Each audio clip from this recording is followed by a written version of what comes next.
Capitol Center in Landover, Maryland, the part-time home of the talent-rich Hoyas of Georgetown University. A crowd of some 12,000 on hand to see the Hoyas host the St. John's Redmen, two top Big East teams. St. John's looking for a victory that would challenge Villanova's top spot in the league, and Georgetown trying to repeat an early victory over the Redmen. NBC Sports, in association with TBS, presents the best of college basketball. Today from the Capitol Center in Landover, it's the Redmen of St. John's and the Hoyas of Georgetown. Today's game is brought to you by Michelob Light, an exceptional light beer with a rich, smooth taste. By Chevrolet and your local Chevy dealers. Chevy makes good things happen. By Emery Worldwide, when you're shipping ounces to tons, you need the Emery Edge. And by Texaco, who also brings you quality automotive products you can trust.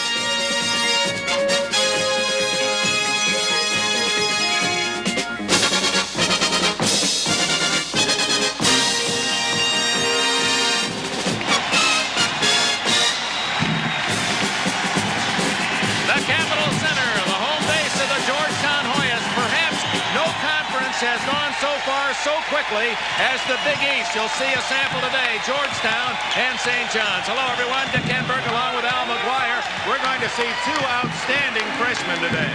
Some of the best. Ewing plays a one-man zone. He's an intimidator on defense. Offensively, Dick, I still think he's a year away. He's also foul prone.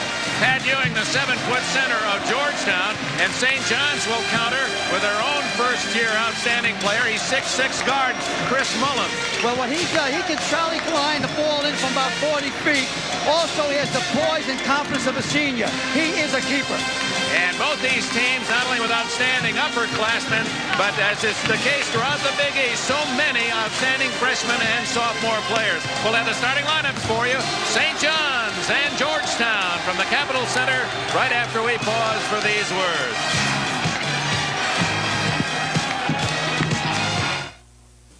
Texaco's Metropolitan Opera broadcasts, the longest-running sponsored program in radio history. Bringing opera to people who can't get to the opera.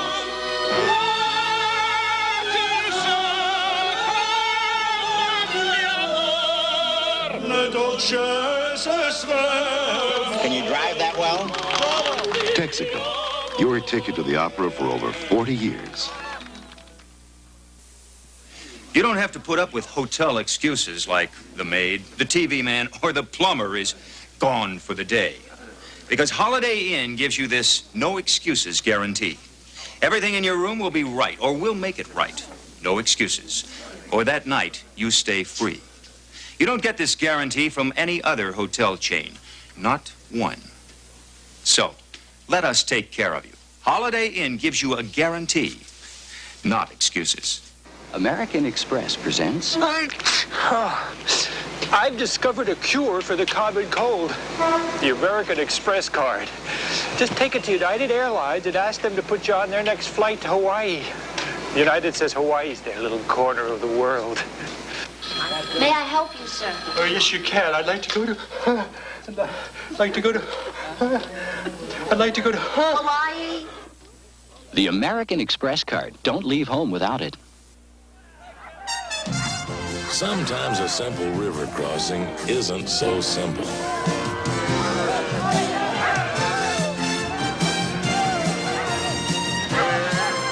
And when you've got him back, it's your turn. Bush. Head for the beer brewed natural as a mountain stream, for a taste as smooth as its name. Bush. Head for Bush beer. Head for the mountains. Ladies and gentlemen, introducing the starting lineup for the Redmen of St. John's. Starting at forward, a 6'6" junior from Bellport, New York, number 11, David Russell. At the other forward, a 6'5" junior from the Bronx, New York, number 35, Billy Goodwin. Starting at center, 6'10" sophomore from Norwalk, Connecticut, number 22, Jeff Allen. Starting at guard, 6'2" junior from South Orange, New Jersey, number 10, Bob Kelly. And at the other guard, 6'6" freshman from Brooklyn, New York, number 20, Chris Mullen. Ladies and gentlemen, last Monday night, ladies and gentlemen, your attention please, your attention please. Ladies and gentlemen, may I have your attention please? Last Monday night, Georgetown All-America senior guard Eric Floyd became the first player in Georgetown history to score 2,000 points.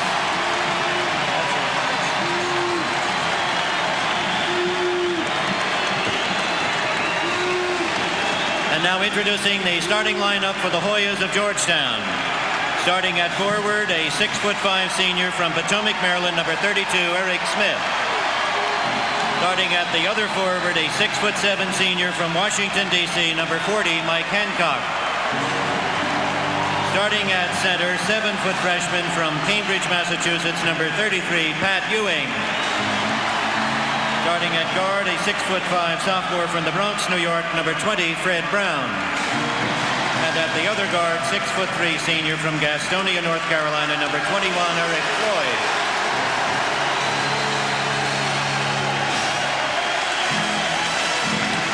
John Thompson, the coach of the Georgetown Hoyas. He beat St. John's and Lou Carnesecca 72-42 in their first meeting at the Garden. So the Redmen are looking for revenge. Michelob brings you the 7-day weekend. Boy meets girl style. Meeting over a Michelob can show that special someone just how special you are. So don't just make a date for the weekend. Set the mood anytime with a smooth and mellow taste of Michelob. I knew she couldn't refuse an invitation like this. Put a little weekend in your week. Yeah. The bright new shape of Chevrolet is here. Celebrity. A new shape of room, luxury, comfort, and a hushed sense of quiet. Reflected in a bright new size of Chevrolet. Celebrity. Surprising mileage with standard engine electronic fuel injection. The new shape of front-wheel drive. The new shape of aerodynamics. The bright new shape of Chevrolet is here. Celebrity. Chevy makes good things happen.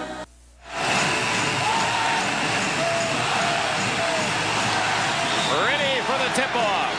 St. John's and Georgetown. The officials are Dave Pollock, Tom Frayne, and Ed Badagowski of the ECAC.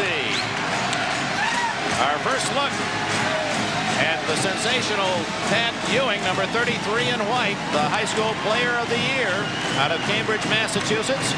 And St. John's countering with a Brooklyn freshman 6'6" Chris Mullen, averaging 16 points a game. David Russell jumping against Ewing, and Georgetown controls. Hancock to Smith. This is Floyd, man who was honored prior to the game. He scored over 2,000 points. The all-time Georgetown marksman, Fred Brown. Hancock. Mike Hancock gives Georgetown the early lead. St. John's has to handle this pressure. That's how come they blew him out in Madison Square Garden, 41-9, with 5 minutes left to go in the half. Mullen. They're going to be real patient, Dick. They're first going to try to get the ball over the 10-second line, then set up an attack. This is Mullen on the side to Russell, the leading scorer. Allen, the transfer. Goodwin. The quarterback is number 10, Bob Kelly. That's Kelly now with the ball. Pat Ewing's playing a one-man zone. Watch how far he's drifting off Jeff Allen. See how far off he is? He's sitting back there in a one-man zone, intimidating. Billy Goodwin ties it for St. John's at 2.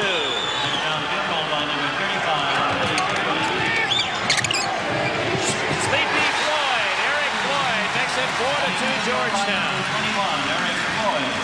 Again, they must handle this pressure. Watch the pressure up court put on by Georgetown. Here's Pat Ewing pushing and shoving underneath there. He likes to play a physical game. Whoop, there goes guy down for the count. Ewing picking up the foul, the first of the game. This is Kelly.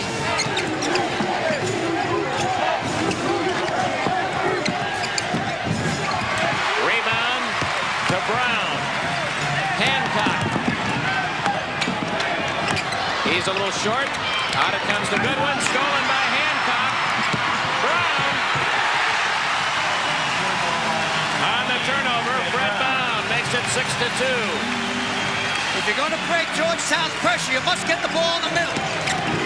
No. Another turnover. Hancock. 8-2. Georgetown. This is what hurt. Timeout, St. John's, Dick. Timeout. They should call timeout and get blown out here again. That's what happened at the Garden.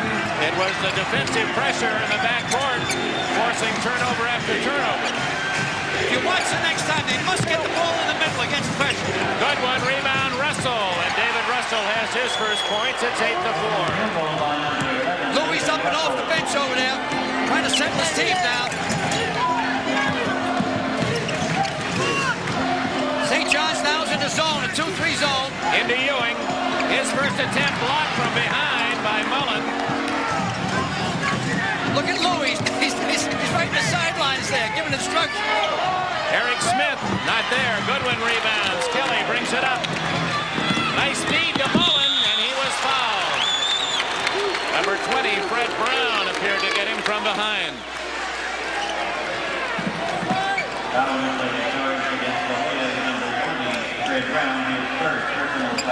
It's just a turnover. They kick it down. The man's free. All the way under. It's nothing exciting about it, just the dunk end of it. Mike Hancock, the 6'7" senior, getting the basket. There's Chris Mullen. 16.4 average and a good free throw shooter.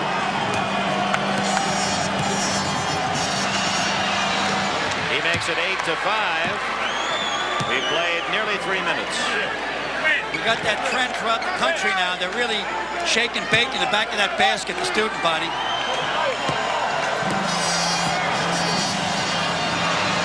Mullen, who did not score in the first game against St. John's, despite the fact he's hit over 20 points on 6 other occasions, was shut out in their initial game. He has his first 2 today. 8-6.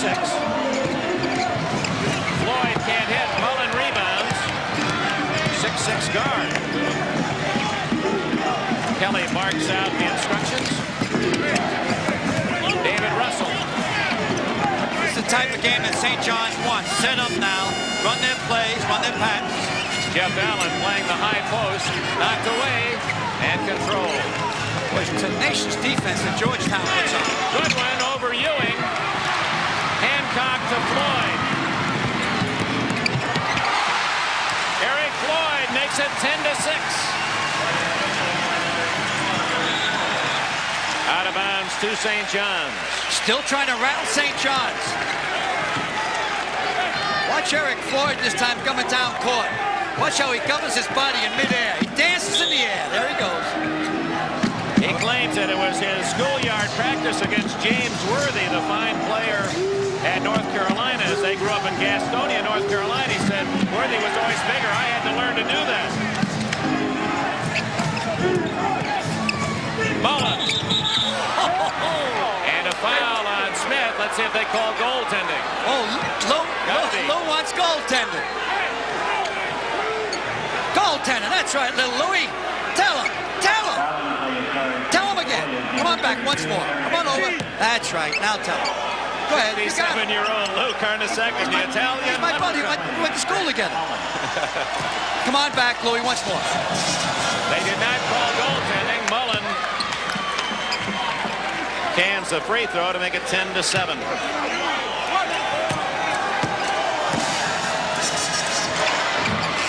10-8 the score, and we have a timeout. Let's see if Ewing commits goaltending. There's the foul. Foul's there. No, it was close. I disagree. I thought that was goaltending. Maybe we'll show it again.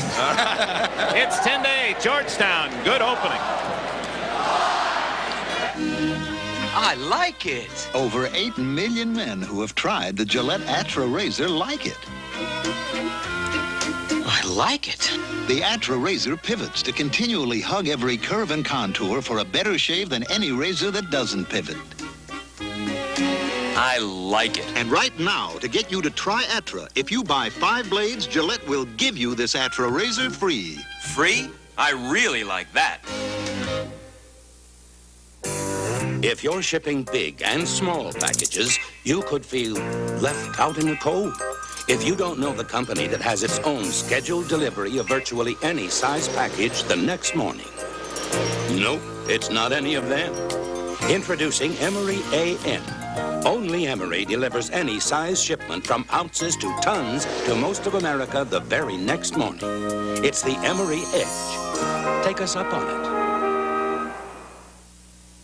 For years, professionals have used Bengay not only after exercise, but to warm up before. Does warming up with Bengay really help? A recent clinical study proved when healthy adults warmed up with Bengay, they ran more comfortably for a longer time. For years, there's been proof Bengay helps relieve soreness for hours after exercise. Now there's proof Bengay can help you warm up before. Bengay after and Bengay before. Feel better with Bengay. Next Sunday, it's a battle for the WBA Junior Middleweight Championship as undefeated Davey Moore takes on Tadashi Mihara. Then continued coverage of the 1982 World Pro Figure Skating Championship with Olympic great John Curry and Randy Gardner. Next Sunday on NBC Sports World. Georgetown playing 12 of its home games here at the Capitol Center and the rest at their on-campus arena, McDonough. Seats about 4,000. This has a capacity of 19,000. We played 4 minutes. Georgetown leading 10-8.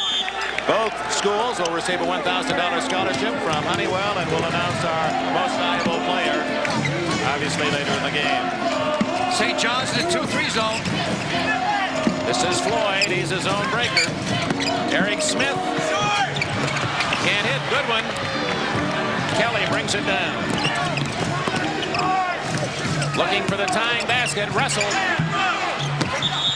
And it's out of bounds to St. John's. And John Thompson didn't like that call. Here's Big John strolling the sidelines. 2-3 zone for Georgetown. Mullen not there. Rebound. Brown. Good quickness and good size on this Georgetown team.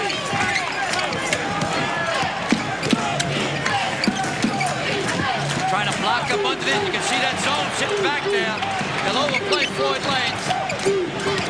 Smith, and he's fouled. But as if David Russell got him on the wrist. Yes, it is. No, it's Tim Kelly. Bob Kelly gets his first call. John Thompson played at Providence and was the backup center to whom? Bill Russell. That's right, with the Boston Celtics. And now they're comparing young Ewing as the next Bill Russell, his Giant center. Smith connects, and it's 12-8. Now the ball must get into the middle. Get the ball into the middle to break through. Now get a man in the middle. All right, there you go. The ball's in the middle. Now you got it solved. Good one. Gets Ewing in the air. He scores, and he is fouled. Beautiful head fake on that kick. Second foul on Pat Ewing. Ewing makes the mistake of bending over while he's in the air with his arm. He has to learn to jump straight. Watch when he goes up in the air here. There goes the big guy. Now see him bend his arm in there. He can't do that. When he becomes a sophomore or a junior, he'll solve that problem. We saw so many times Russell alluding to Big Bill with the Celtics, how he'd go straight up and get it up high, not bring the wrist forward. Yeah. Smart move by Coach Thompson. He took him out. Cooled him down a little bit. Senior Ed Spriggs, 25 years of age, number 50, and he gets the rebound. Remember, St. John scored only 9 points in the first 15 minutes of the first game. It was 41-9. They've got 10 already today in the first 5.5 minutes. Here they come with a chance to tie. Russell, fine feed to Mullen.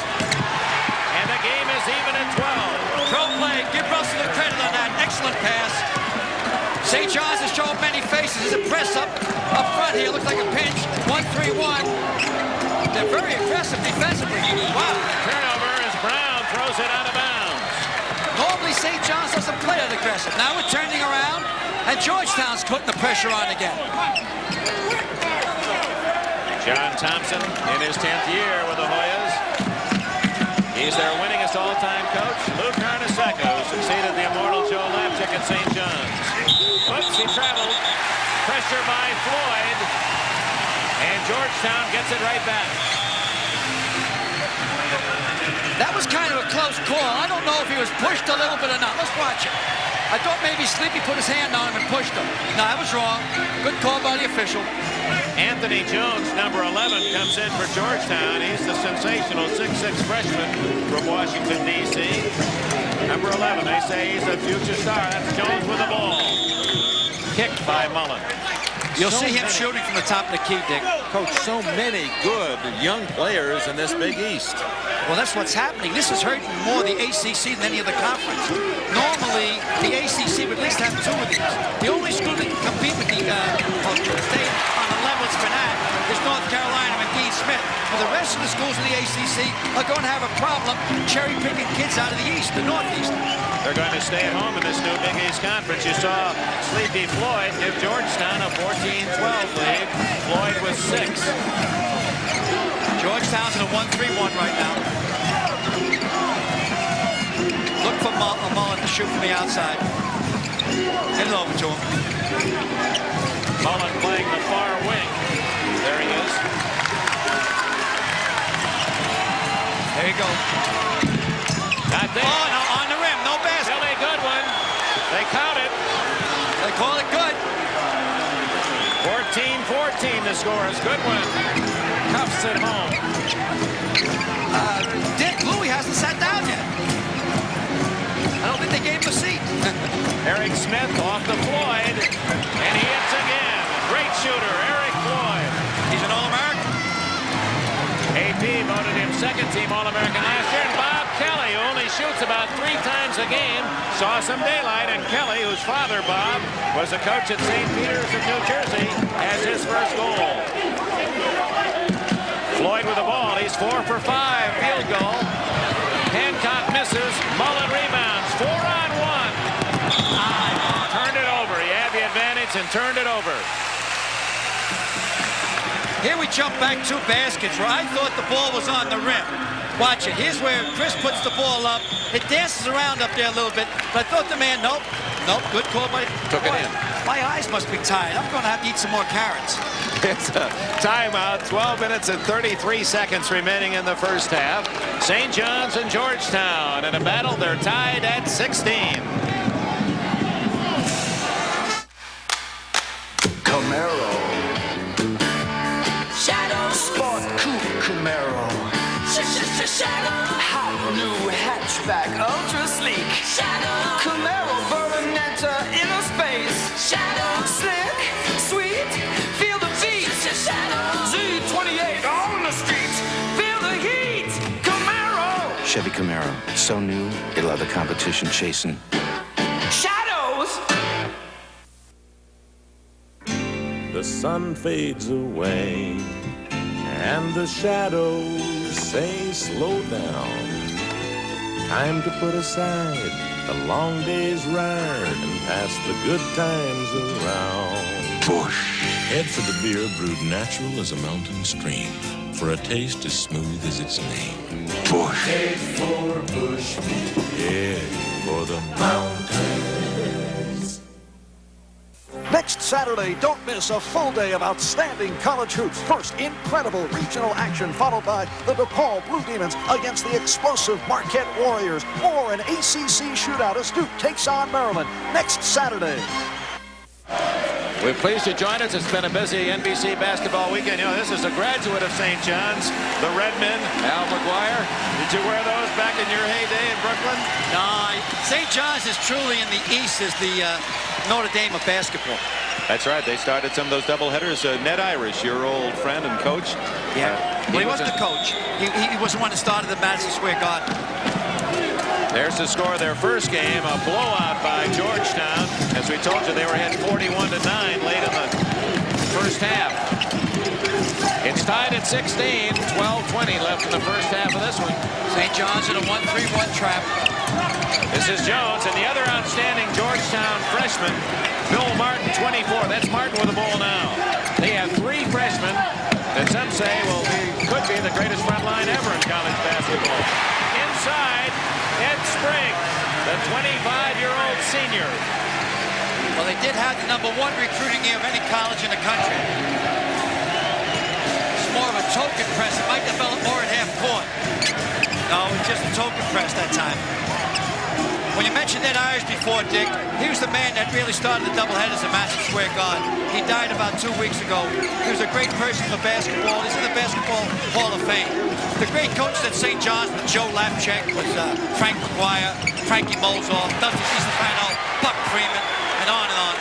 Billy Goodwin with a good feed. He has 8 points and the game is tied again. That's the 5th time in this first half the game's been even. Eric Smith, a nice move. Oh, good Jones. And it's batted back out to Floyd. And a foul. Bill Martin will go to the line as you see Ewing applauding from the sidelines. Kick the ball in on St. John's. Watch the pass down. Excellent pass down. David Russell with the assist, and Russell also was guilty of the foul that sends Martin to the line. See the security blanket? It reminds me of my granddaughter, Lauren. Every time I see her, she has a security blanket with her. I think that towel does the same thing for Coach Thompson. Martin from McKinley Tech High School in the district. He's averaging 5 points a game. Martin is 6'7". Jones is 6'6", and of course Ewing 7 feet. That's the front line of the future for Georgetown. That front line was recruited to win an NCAA championship someday. That breaks the tie. 19-18 Georgetown. So far, St. John's has not led in the game. They're attacking a 1-2-1-1 pressure zone up court. St. John's will take its time, get over the half-court mark. Oh, no. Ooh, that was illegal. What just happened there? They just avoided that over and back of the timeline.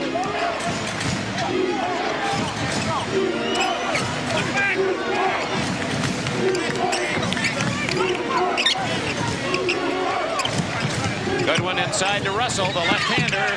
Not there. And a push underneath is against number 22, Jeff Allen.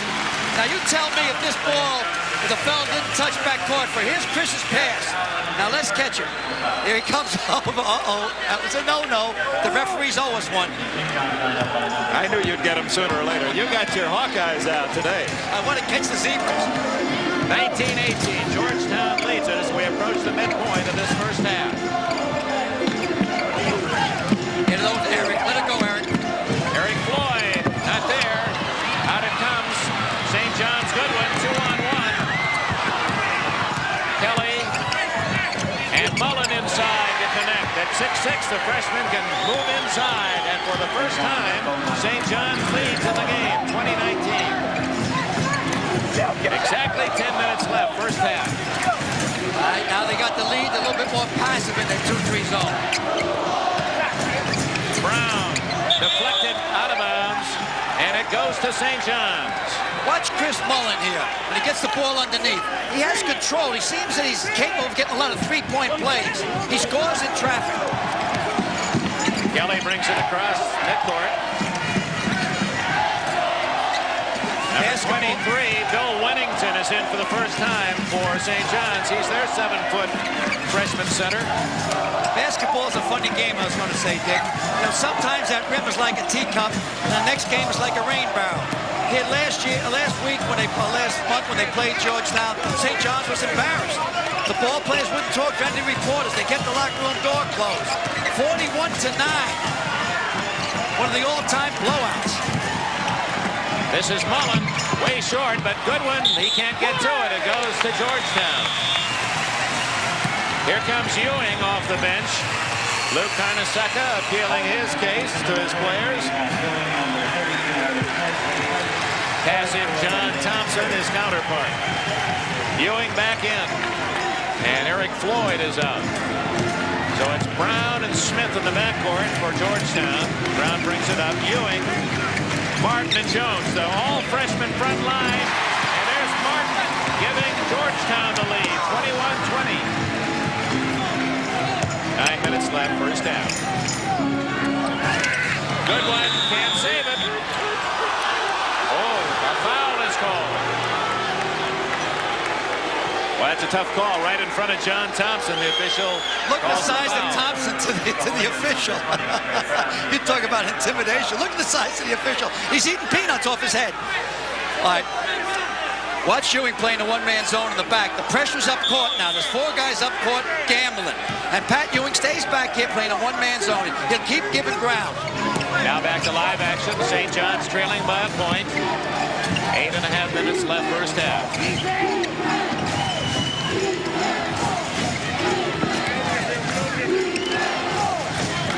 Up.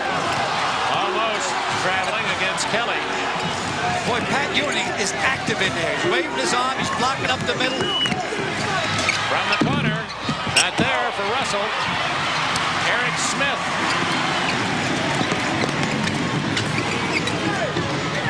And controlled by Fred Brown. Alley-oop. Oh! Will Martin knocks it in.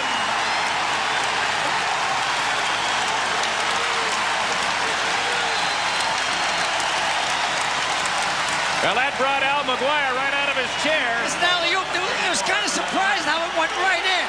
What happens, the decoy is Patrick Ewing. You don't expect an alley-oop to Martin. Billy Goodwin got the foul, and Martin shooting for a three-pointer.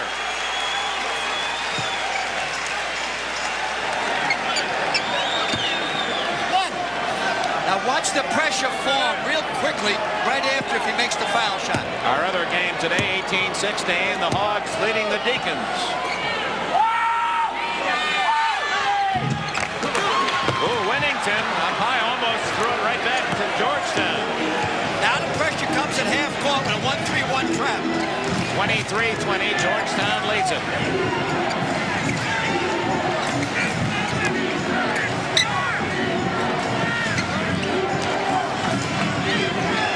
Boy, then Ewing, look at him wave his arms in that zone. You can't miss him. Kelly. And a foul on home. 35, Goodwin of St. John's. That's his second. That's kind of important. This fella picked up the second foul. Here's the dunk again. The alley-oop pass. Up, up, up. 7:40 left first half. What others don't do for a cold, Comtrex does. Drestan didn't relieve my cough, but Comtrex does. Contact didn't do anything for my aches, pains, and fever, but Comtrex does. Bayer didn't help my nasal congestion, runny nose, or coughing, but Comtrex does. They switched because none of these relieve a cold the way Comtrex does. All by itself, Comtrex multi-symptom cold reliever gives more kinds of relief than Dristan or Contac or Bayer. What others don't do for a cold, Comtrex does. Rolling out the barrels, that's what Texaco's doing, so you'll have the energy you'll need for now and in the future. To improve our refineries across the U.S., Texaco is planning to invest almost $3 billion over the next 7 years. Better refineries mean more gasoline and more barrels of heating oil for you in the years ahead. That's one more way you can trust the Star at home and in your car.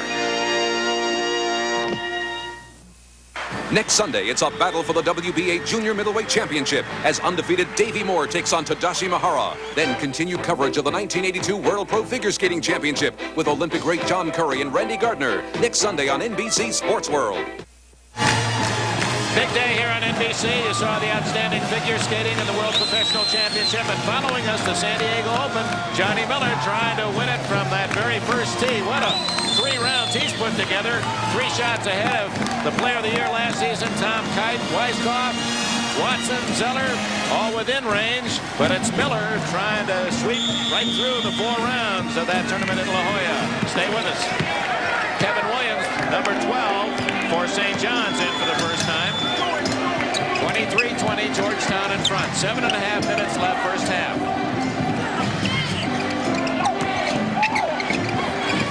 Jones.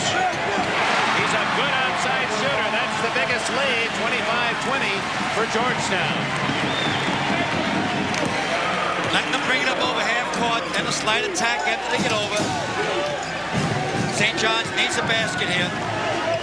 Williams, a junior with the ball. He's from New York.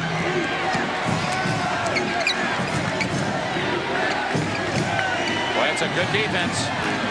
Knocked into the backcourt by Georgetown. St. John's getting a little hesitant here. They got to keep their confidence. Knocked out of bounds by Jones. Well, Jones is real quick. Super ball play. He needs some upper body strength, but he'll keep Georgetown in the top 10 for the next few years. Williams trying to avoid the trap, and a reaching foul on Jones. His first. Team fouls 5 aside. 6 now for Georgetown. Landover, Maryland, the Capitol Center. We'd say the crowd between 10 and 12,000 this afternoon. How many fouls you got on David Russell, Dick? 1. They've got to get him back in here then. He's kind of the leader. He's the guy that sets the tempo. He's good on the boards. So far off the bench, Georgetown with 9 points. St. John's, no points from their bench. Inside, Wennington to Mullen. Rejected by Ewing. That's his first block. Stolen by Williams. Goes in against Ewing. Scores. No basket. No basket. A charging foul on Williams. He might have released the ball, but that's what they try to do, is create a foul on Pat Ewing, go right at him. Here's Chris trying to get the ball up. Excellent block by the big man in the paint there. Now watch this. Well, if we go through the shot again, it's going to be rejected again. Now here we go with the charge. Didn't quite have that. Ewing, by the way, that was his 70th block of the year. That's the 3rd best total in the NCAA. Mark West at Old Dominion is the leader. 25-20, Georgetown leads it. 6 minutes left, first half. Next foul, both teams shoot 1 and 1. Hancock from the corner short. Goodwin gets it, and Hancock fouls him. That's a case of missing the shot and a bit overzealous, trying to get the ball back to make up for the shooting mistake. Normally, if you shoot from the corner, your job is to go back court and protect against the fast break. Billy Goodwin to the line. Junior college All-American at San Jacinto, Texas, where he averaged nearly 27 points a game as a freshman, then transferred to St. John's. Last year, averaged 9 points a game. This year, 13.5. He's been the most consistent of their players, Dick. He'll take you in, post you up. Martin and Spriggs go out. Brown, Hancock, Ewing, Smith, and Floyd, the starting lineup, back intact for Georgetown.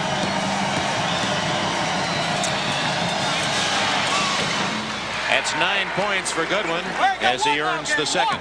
They needed that. They've been on a drought. Trying to cut the lead to 3. 6 minutes exactly left in this first half. It's 25-22 Georgetown.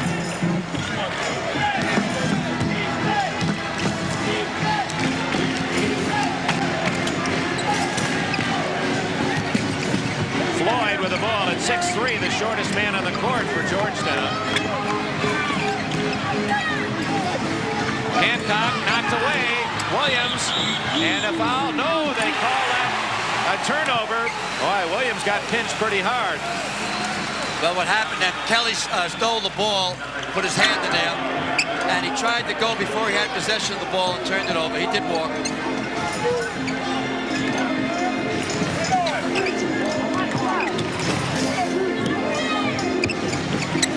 They set up a double pick for Floyd. Pretty much still sitting in that 2-3 zone. Going to have to shoot from the outside. You see the time remaining in their first meeting. It was very lopsided, 41-9, but St. John's staying in a 3-1 break. All the way to Russell, and he is fouled by Floyd. Boy, was that a mid-air collision. What I like about this replay coming down, watch the 3 guys all get in their lanes. Russell keeps going, obviously with no fear. Gets the ball up, always put the ball towards the basket when you hear the whistle. Pick up the 2-shot foul rather than the 1-1. David Russell, the leading scorer, with an 18-point average, but only 2 points today.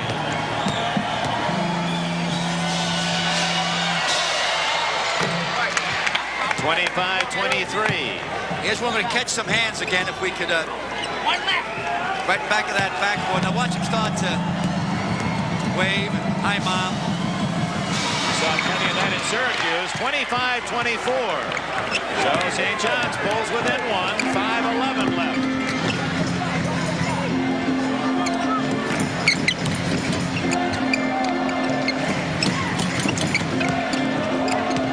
Here's Floyd.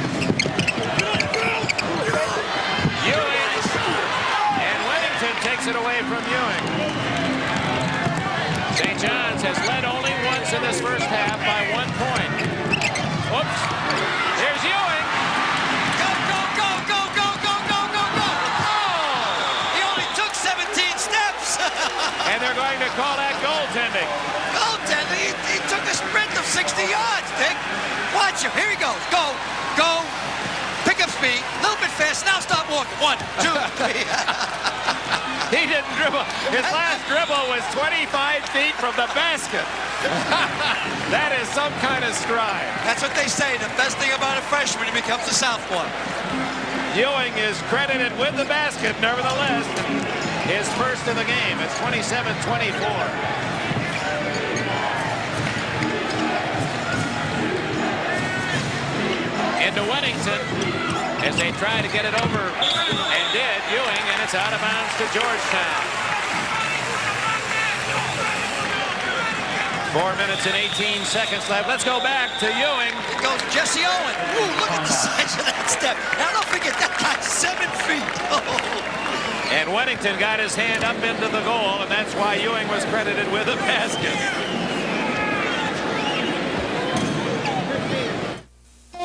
Come on, one more. No. The championship of the entire civilized world. I'll pass.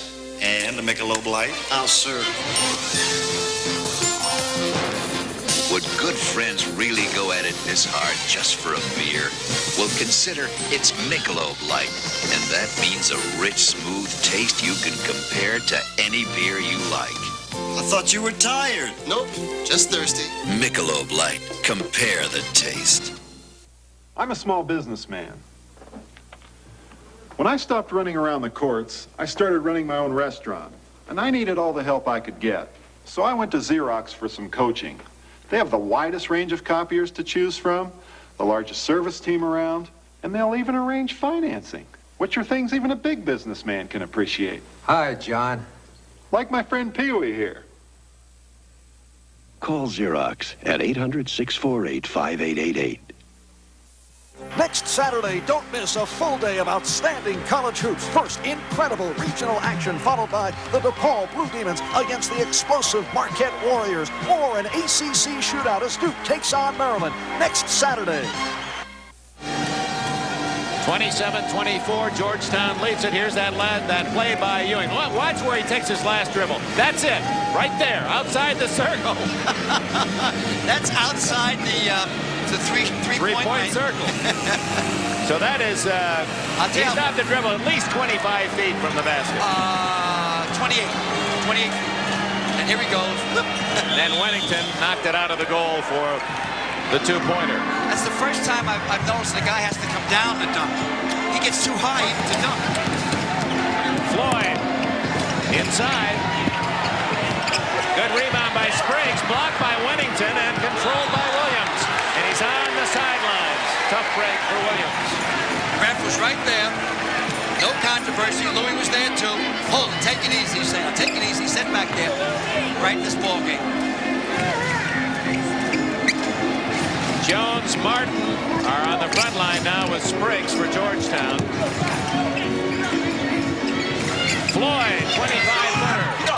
He's cooled off. Mullen with a rebound. All the way down. Nice pass. Nice. Kevin Williams has his first basket, and it's a one-point game again. 3:39 left first half. When you see a ball player point at another ball player, he's saying, good pass, thank you.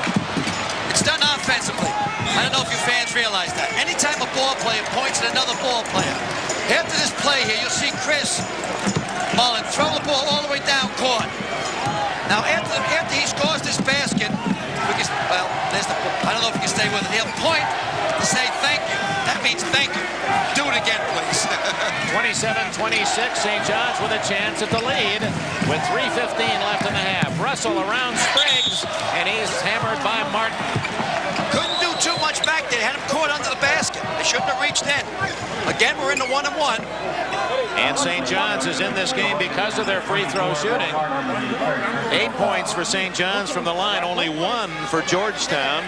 And David Russell, if he can these two, would give St. John's the lead. Well, the game plan, the book on Pat Ewing is to, when he's in the ball game, is to drive towards him, try to create a foul situation. 27-27. Russell with 5 points.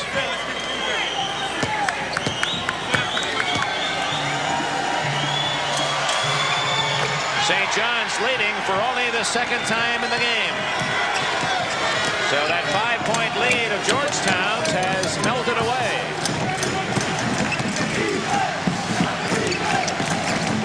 Floyd has been very cold in the last 5 minutes.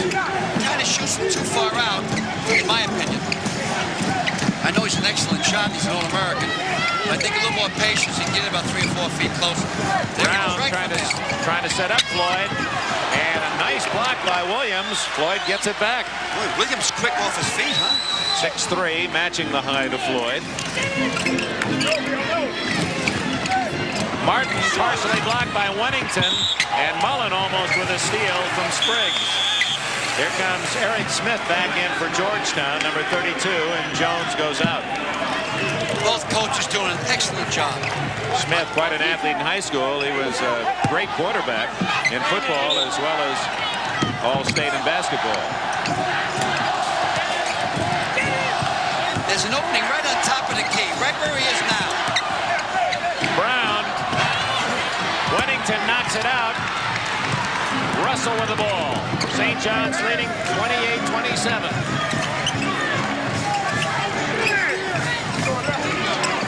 Move the ball against the zone. Good ball handling, no dribbling. Move the ball.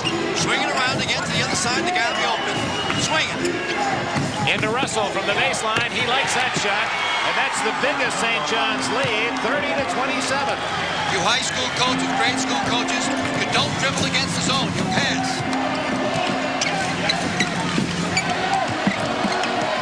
Kicked out of bounds by Wennington. Stops the clock with 1:43 left in the half. And here comes the big guy, Patrick Ewing in. Martin goes out.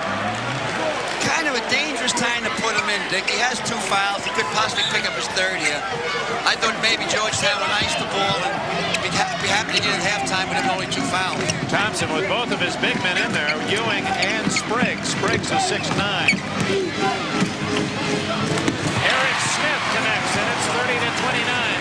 4 points for Smith. Time remaining, down to 1:20. Might force Georgetown to come out and play man-to-man. No. Russell way off the mark. Smith. Look at the big man, Moda. Look at him, Moda. Whoa! Oh, my! What a play!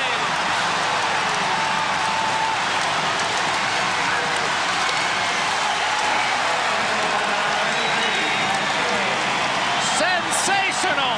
Backhanded, two-handed dunk. Mullen inside, and he is fouled by Spriggs. Almost took his head off. Here is one of the plays of the year. Well, watch him, Moda. He moves up and down so fast. Now he dunks it backwards. Backwards, baby. There you go. The crowd here at Landover on the giant television screen seeing it replayed. Here it is again. That will go into the Hall of Fame in Springfield. What made that so exciting was you could see Ewing hustling down court, beating the defense to be in position for that alley-oop. He gets up and down court better, in my opinion, than any big man I've seen, pro, college, or high school. Boy, that's a strong statement. I really believe it. I'm talking up and, yeah, he goes up and down so fast. He seems to sprint up and down. Mullen with 8 points in the game. And now we'll have a chance to tie it. 49 seconds left.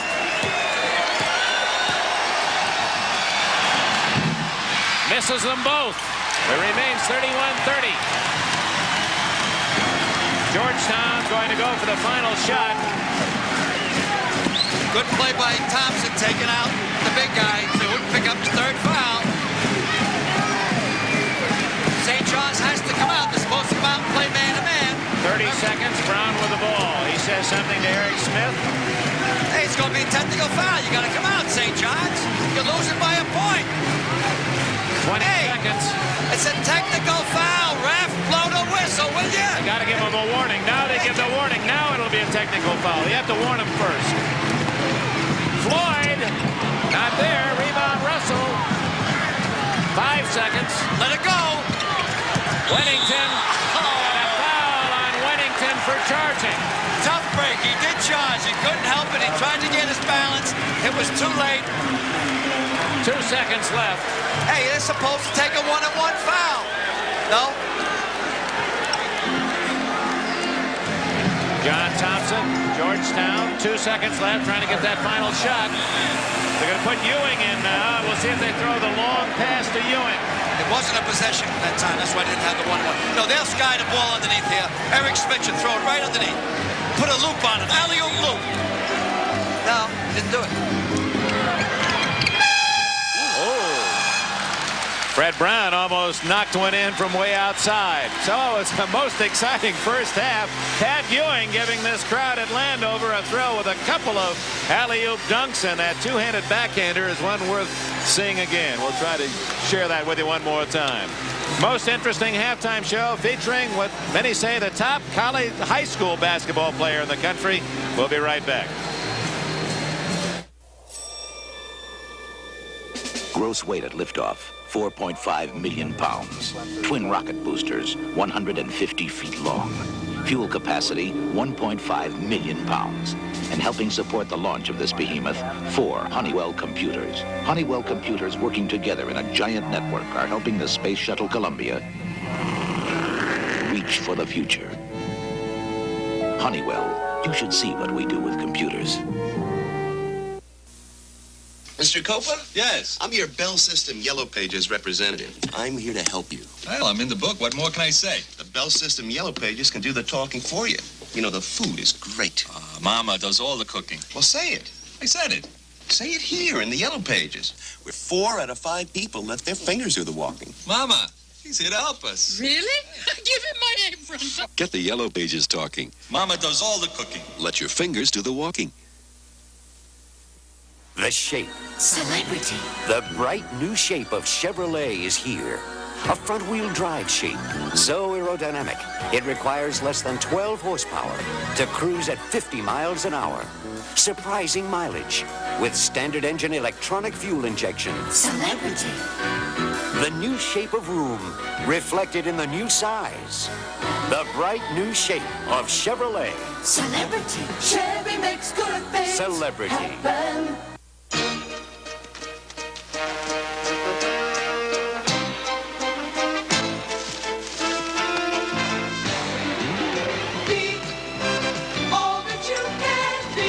We'll give you more challenges at 19 than most people get in a lifetime.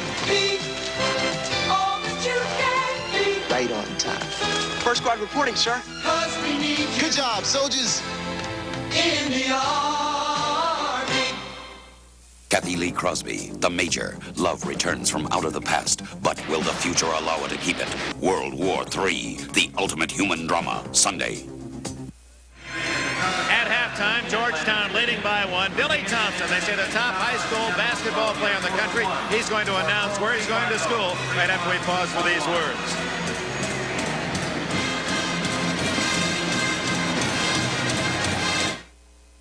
Tuesday, Murphy and Moses become suspicious. Think he's a runaway? When a young stranger comes to the orphanage befriending the students. Then Maverick's in over his head. Well, I wouldn't put it like that. When he signs his life away.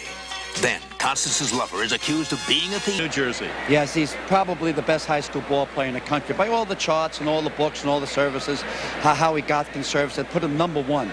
And he has the moves of a power forward and the grace of a guard. He's an unbelievable player, Dick. And also very intelligent and honor student.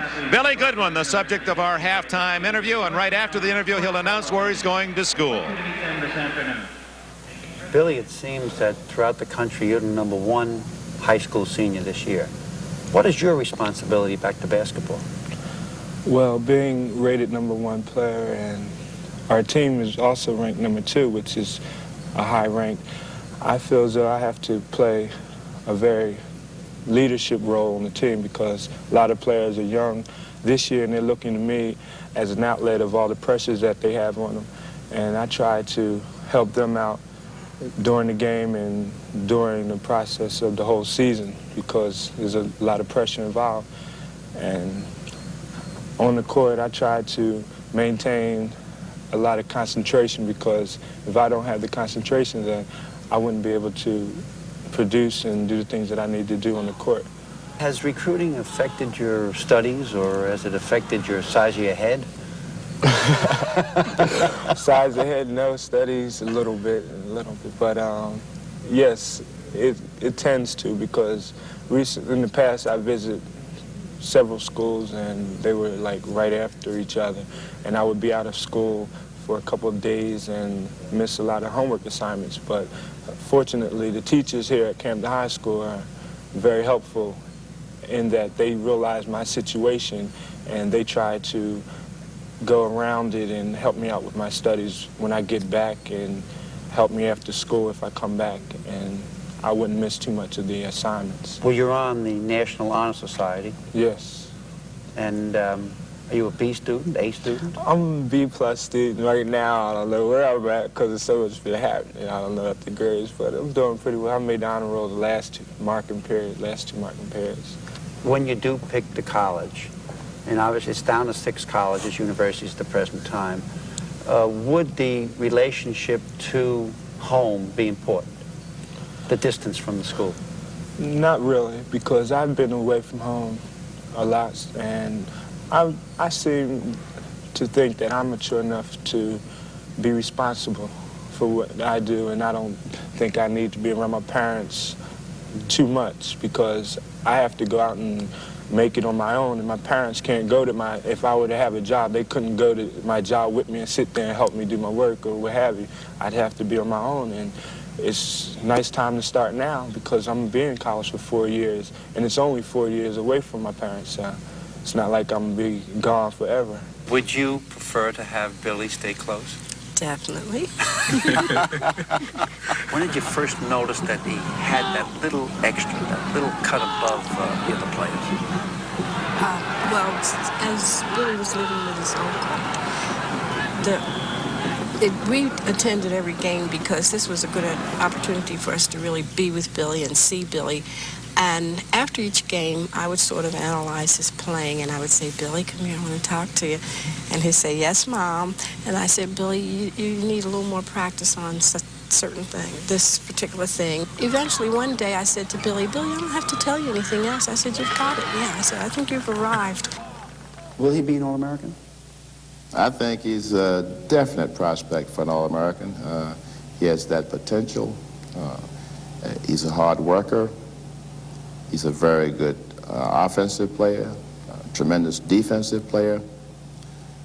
And then when it comes to being All-American, I think you have to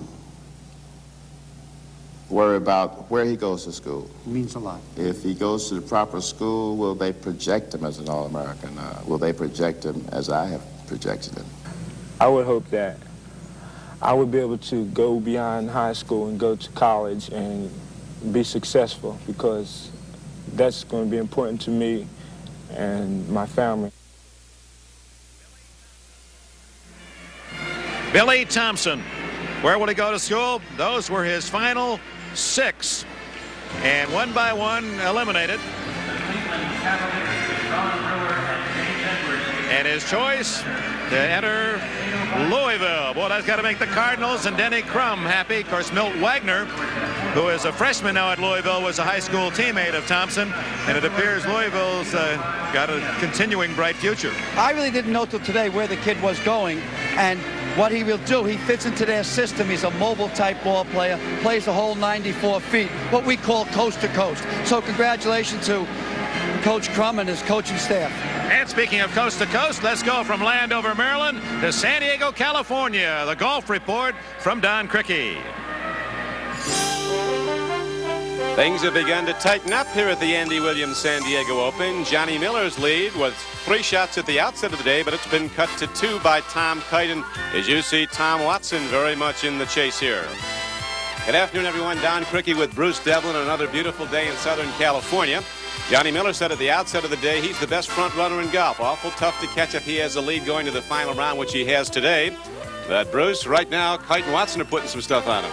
Well, it's pretty hard to argue that he's not the best front runner, but I can tell you, like I said yesterday, this golf tournament, Johnny Miller hasn't got it all. You can see Tom Watson there making his birdie to get back to 12 under, and Tom Kite on the third hole from about 18 feet with a chance to get back to 13 within 2, and he holds it like he's been doing for the last 18 months, Don. He's a great player.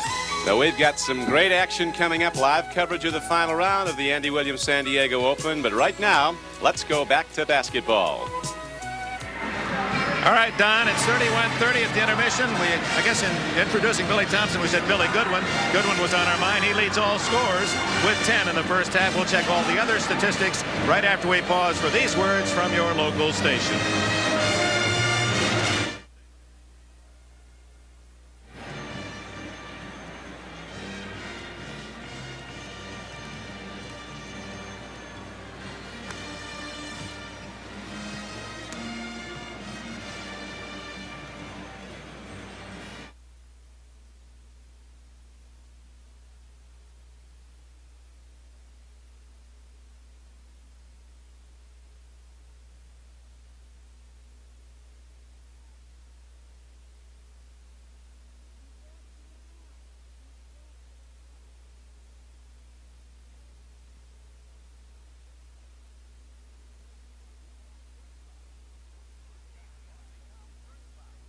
Stranded aliens become earthbound. First time on TV. Then, Ponch joins a rock and roll band to catch a gang of punk rock hoodlums on chips. Then, World War III. An all-star cast in the ultimate human drama. Right after Earthbound and an all-new Chips Sunday on NBC.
As we get ready for the second half here at the Capitol Center, let's look at our Basketball Writers Association top 10.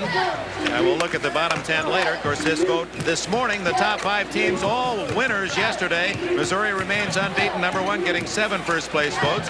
Tar Heels second with the other 3. Then Virginia, DePaul, and Iowa. Rounding out the top 10, Minnesota. Impressive win yesterday on NBC against Indiana. University of San Francisco, they were victorious. A tough one, 2 points over St. Mary's. Arkansas playing today in the other half of our NBC regional game. Alabama moving into the number 9 spot, and Tulsa is 10. And we'll check the numbers 11 through 20 sometime in the second half.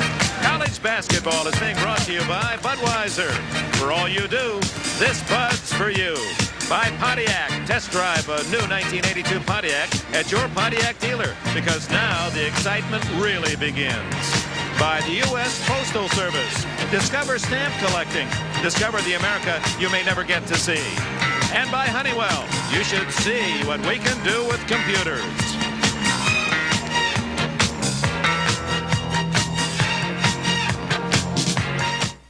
This is the Xerox 2350. The desktop copier that reduces. It can make handy 8.5 by 11-inch copies from all my clumsy oversized originals, including computer printouts, technical drawings, and blue ledger sheets. The 2350 can even do something I've always wanted to do. It can take my size 14 sneakers and reduce them to an 8.5. To find out more, call Xerox at 800-648-5888. I'm going to let you know a little secret. If it wasn't for Grecian Formula, they'd soon be calling me a gray-haired ball player. But gray hair's not for Pete Rose. So I started using Grecian formula. Grecian formula. It does away with as much gray as you want, some of it or all of it. And the change is so gradual and so natural looking, no one notices. If I had gray hair like this, my teammates would laugh and call me Old Man River. Hey, listen, if the gray-haired league's not for you, get Grecian formula. This is your chance, America. Your chance to show the world's great road cars just how good an American car can be. The name of this great new car is Pontiac 6000, an exciting new front-wheel drive automobile that does its talking where it counts, on the road. It's loaded for bear with an electronically fuel-injected 4-cylinder engine, McPherson strut front suspension, power rack and pinion steering, and available V6 or diesel. So let's go, Pontiac 6000. Now, the excitement really begins. This Bud's for that first day on the job. This Bud's for you, for all you do. The king of beers is coming through. Yeah, just for you, that distinctively clean, crisp taste that says Budweiser. For all you do. This Bud's for you. Hi, I'm David Letterman, and I'm pretty excited about my new show. By Monday, we hope to have the go-ahead on color. Late Night with David Letterman premieres Monday right after Johnny Carson.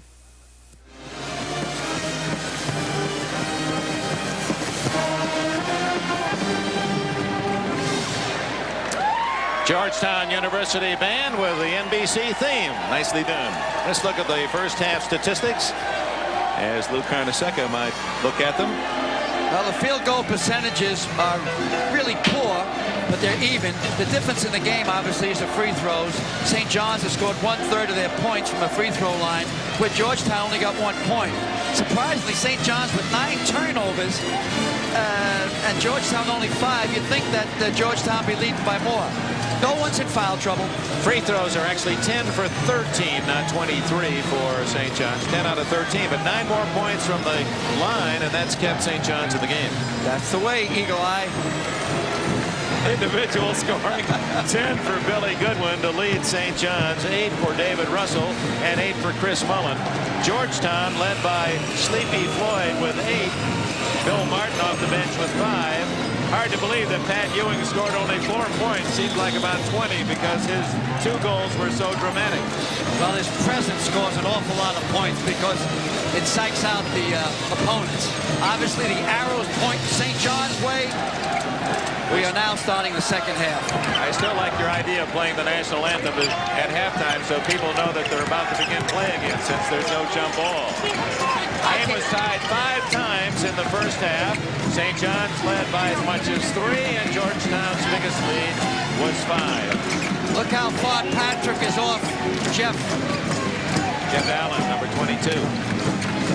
Kelly, Allen, Goodwin, Russell, and Mullen for St. John's. Hancock, Floyd, Ewing, Smith, and Brown. Jeff Allen's going to take a shot at the top of the key, otherwise they can't go. You can't have no offense with Pat Ewing sitting back there. Take a little jump in there, pal. Get it back to him. Get it back to him. Allen has to turn and make an honest effort to score. Allen now moving farther out of the top of the key.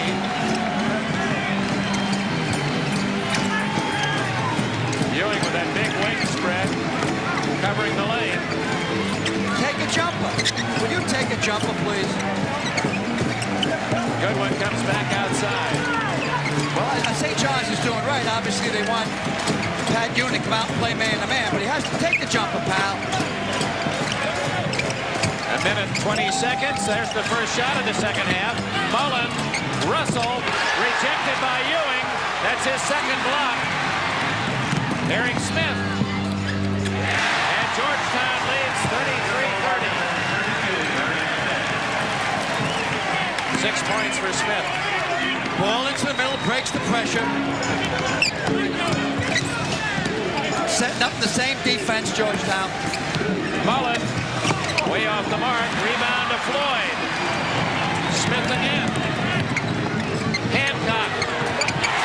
35-30 Georgetown. Timeout, St. John's. Come on, settle down. Carnesecca calls time. outside shot. You've got to do it. You're a college ball player. You got to put it up. Ewing or no Ewing, and Georgetown builds its lead to 5. At this very moment, you have access to the world's most advanced information management system, the Bell Network. Managing complex voice, data, and visual communications. Use it for telemarketing, to systematically buy and sell more efficiently, to open new markets, to manage more productively. Put our knowledge to work for you. The Information Management Network from Bell.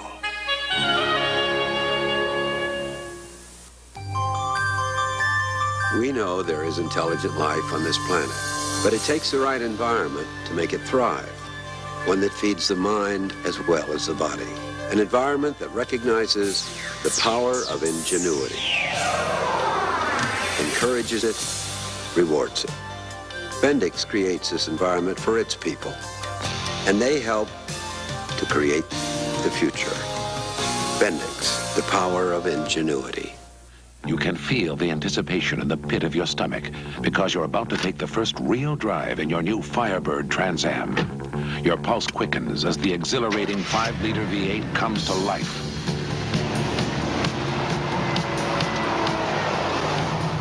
Now the road beckons, and freedom is just a few miles away. The moment you've been waiting for is here. Pontiac. Now the excitement really begins. Lou Carnesecca did not play basketball in college. He was a baseball player, a 300-hitting infielder for St. John's. He was a gym rat. I can remember him at St. John's University when I was there. He was always refereeing the intramural games. Then he started coaching at St. Anne's High School, which became Archbishop Malloy in Queens. Then he was assistant coach to the great Joe Lapchick. Head coach, went pro for 3 years, and got back home to St. John's. 13 years a head coach, for 13 years a postseason tournament. 2 minutes and 20 seconds into the second half. St. John's looking for its first points. They've fallen behind 35-30. Fallen, and Ewing got a piece of it again. Goodwin scrambles for the rebound. Well, Ewing hit the deck. Allen threw that one right to the official. The one thing, when you think about the great centers in college basketball, they're such a defensive eraser. You can make mistakes around them, but they cover you. Floyd, he was cold in the first half. He's 4 for 11 in the game. Good one all the way. He leads St. John's with a dozen. St. John's will settle back into his zone. That's the rhythm of game that coach likes. He likes it tight. He's going to force Georgetown to shoot from the outside. They got plenty of guns that can do it. Inside to Ewing, and he is fouled. No, they say out of bounds. St. John's got the ball. John Thompson dismayed by that whistle. I think he got beat on here. He should have got a couple of foul shots here. There's a couple of guys. Ring Alivio. That's an old city game. Floyd. He breaks out of his slump. It's 37-32. 10 points for Floyd. Out of bounds to Georgetown. Show you the consistency of Eric Floyd. He's been a starter since a freshman. He has been in double figures now in 104 of 114 games.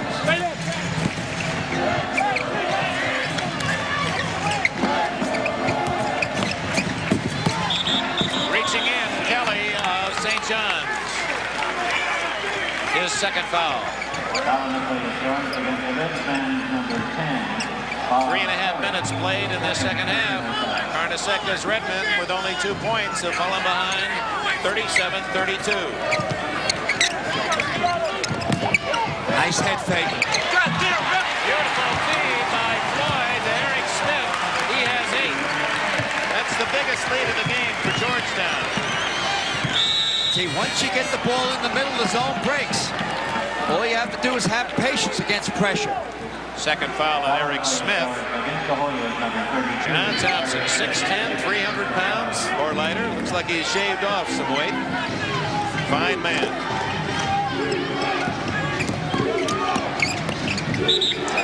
St. John's will maintain possession.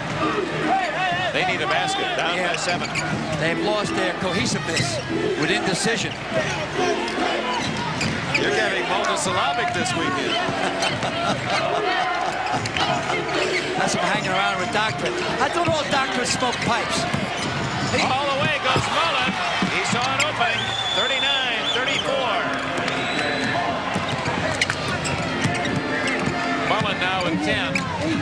Ewing, and he is fouled by Allen. Let's go back to Mullen. Yep. Watch this drive. You go by Ewing on this drive here. Takes a step, takes one giant step. Ewing obviously is conscious that he has 2 fouls on him. Georgetown will play it from underneath. Eric Smith, the trigger man. Floyd.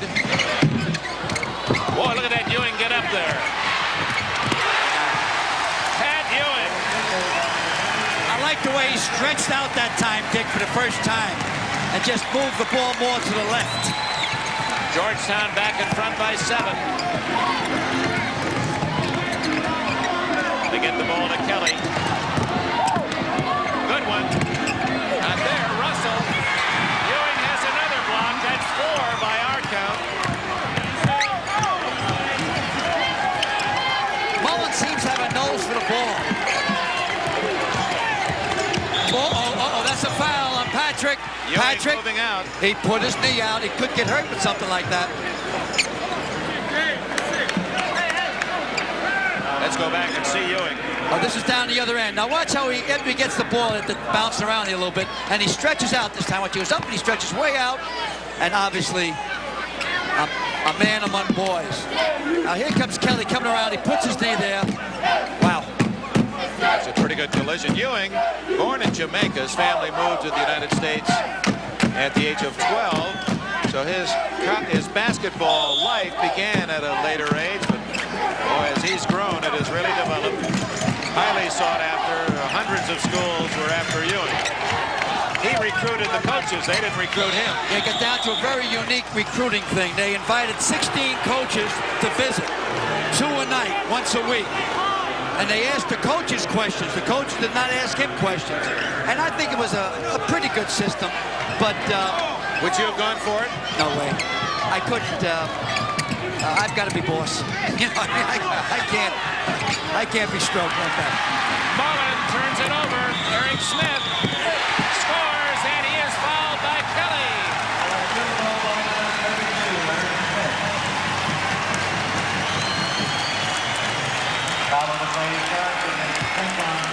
Handles the ball perfect, going down court, under control all the way. Foul on Kelly, his 3rd. Watch how he gets into the ball game. You know, he's a real cheerleader. Gentle giant. No, he's not too gentle. That might be the wrong word. He's pretty physical. So St. John's with its biggest deficit, and Smith trying to make it a 10-point lead. 44-34, Georgetown. 14:42 left. Kelly, 3 men on Kelly. Someone better be open. Don't make much difference. Pat's down the other end in a one-man zone. There's the eraser. Good one. Not there. Ewing. Boy, he has come to life.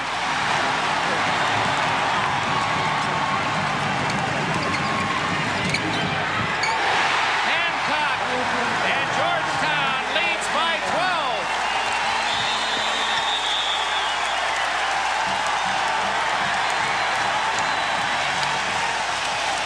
He drops the ball down here off the rebound. Watch it. He goes up and he reaches almost to the 3rd seats over the bench.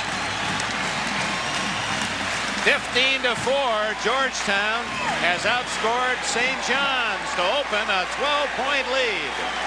14 minutes, 11 seconds remaining in this second half.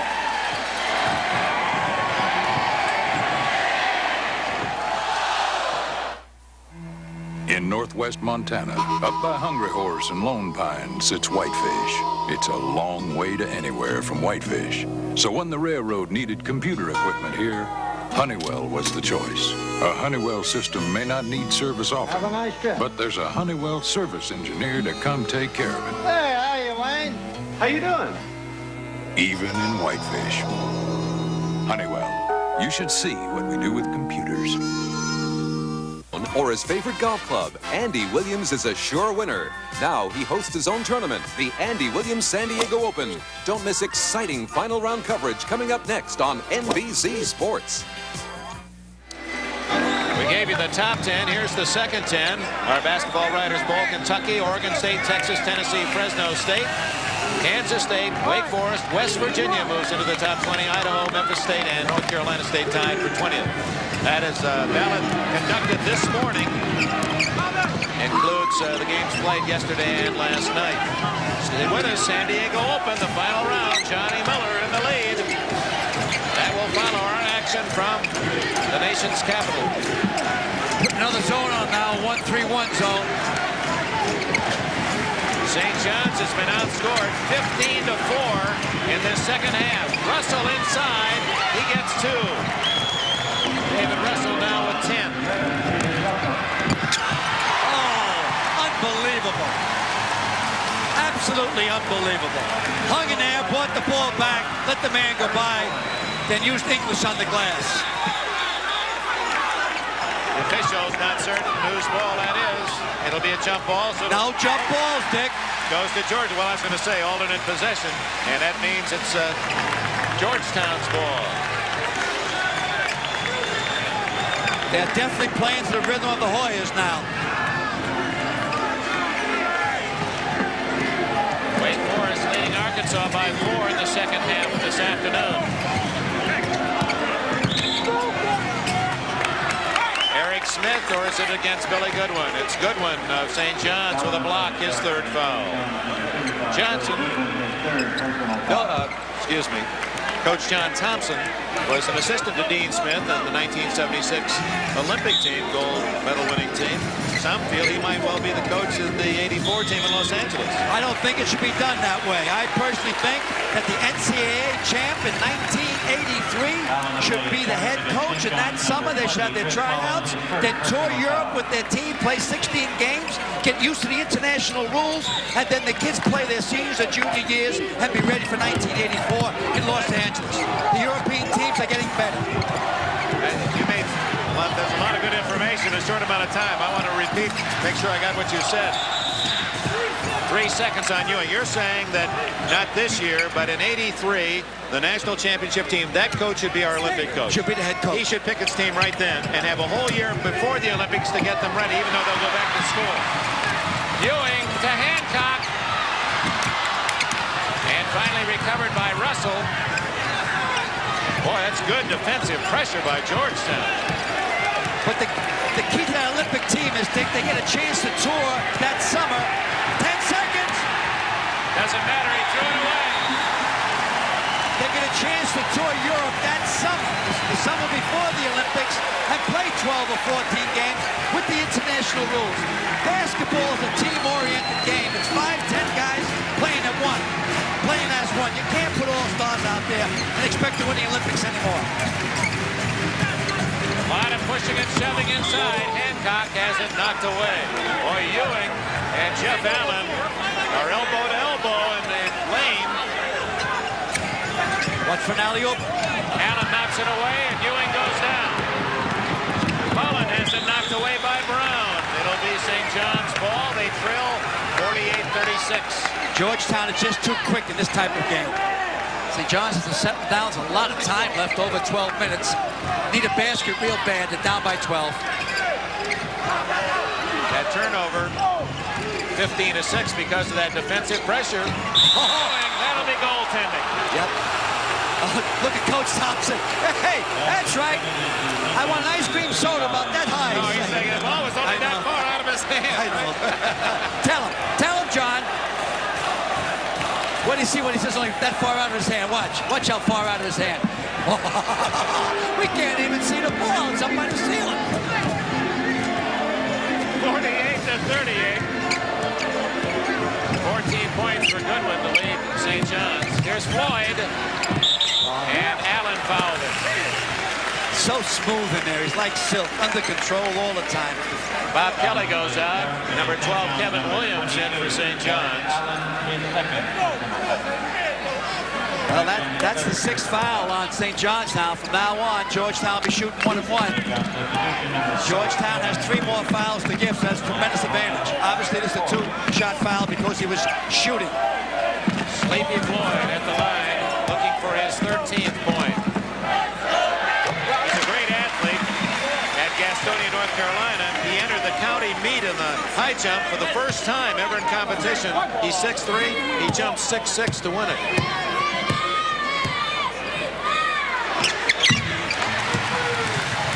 After a made foul shot, they go to 1-2-1-1 pressure. Now again, after the first pass in, St. John's to kick the ball into the middle. Almost another turnover, and Mullen saves it. Ahead now to Williams. Good nice pass to Russell. Oh, foul. The basket is good. David Russell stuffs it. He could have been called for a technical. He hung for a while on the rim. That was a revenge dunk, in-your-face type of dunk. He took a little walk before he gets it. Here it goes, watch. I thought he might have taken a step, but he went up so violently at it. There's the step. And he hung, you're right, Dick. The foul was on Mike Hancock, his second. And Russell has the 3-point play and 13 points in the game. He is the leading scorer for St. John's on the year with an 18-point average. That cuts Georgetown's lead to 9. They were ahead by 12. Went to a man-to-man, trying to create turnovers. Defensively, they've got to create more play, St. John's. Georgetown extremely well coached. Spriggs is now in for Ewing. Oh, Floyd. Is it a foul? No, it's goaltending on Allen. No foul.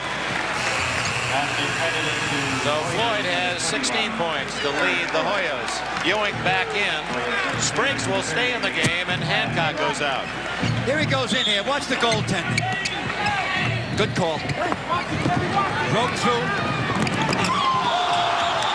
Kevin Williams traveled as he skidded to a stop. And again, the story of this game, the second half, has been the harassment created by the tough full-court pressure defense of Georgetown. What happens with a lot of young people, Dick, they don't understand how long 10 seconds is to get the ball over that strike. 10 seconds is forever.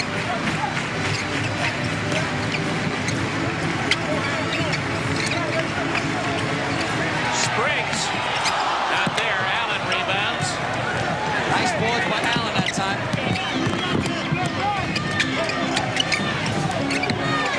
Not there. Ewing. Ahead to Floyd. 54-41 Georgetown. Timeout St. John's. That's all Louis can do. He has to hit him with the timeouts. He's doing his best. The game's getting away from us. Here comes a long pass. Watch this guy dance in the air now.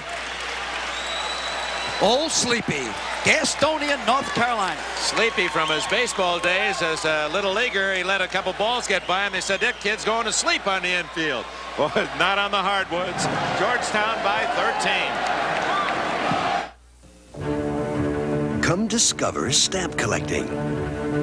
Come discover the America you may never get to see. Come explore your country. With U.S. stamps, you'll experience America's great wildlife and beautiful plant life. It's an experience you can pass along for generations. So come to the post office and discover stamp collecting with the Desert Plants Block of 4. At Ford Motor Company, quality is job one. We work good as a team here on a job like this where all 4 of us can work together. If you're working together, you do a better job. The longer you work together, the better you get together. You know each other's moods. Our foreman, the employees, all of us work together to make a better car. I'd buy it. Better and better. See what we've done. At Ford, quality is job one. Next Sunday, it's a battle for the WBA Junior Middleweight Championship as undefeated Davey Moore takes on Tadashi Mihara. Then continued coverage of the 1982 World Pro Figure Skating Championship with Olympic great John Curry and Randy Gardner. Next Sunday on NBC Sports World. Coming up after the game, La Jolla, California, the final round. Johnny Miller, who's put together 3 outstanding rounds, loves to play from in front. That's where he's been all 3 rounds. Tom Kite, his great all-around play has him in second place, tied with Weiskopf and Jack Nicklaus and Hallberg. All their 4 shots off the lead early in this final round. Now pull up and back up. Now attack. Set up, go out. Georgetown red hot in the second half. They've missed only 4 shots from the floor, 10 for 14 shooting for the Hoyas, and they've opened a 13-point lead. It was a 1-point game at halftime. Yeah, but a lot of those shots were chippies in tight.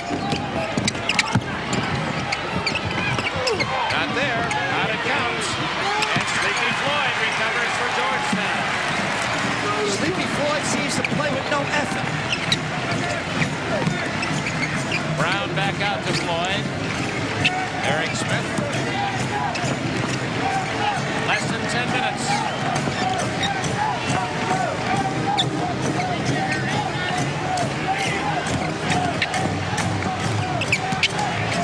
Eric Smith. Spriggs all alone. His brother, Larry, former most valuable player at Howard, and another brother, Gregory, is 6'9", and he's Sugar Ray Leonard's bodyguard. That's a big family, the Spriggs. Another turnover. Georgetown threatening to rout St. John's now. Under the pressure of Georgetown, they've got to form a tantrum on this end of the court where they're taking the ball in. And just be patient. I guess they're still thinking of Madison Square Garden a few weeks ago where they were losing 41-9. And it was the same formula by John Thompson, the full court pressure, the undoing of St. John's. Georgetown's an excellent ball club, Dick. They're capable of beating anyone in this country. Floyd blocked nicely by Weddington, who's in the game, and recovered by Goodwin. Okay, analyze the defense, then attack. You got plenty of time left. Kelly back in to run the show for St. John's.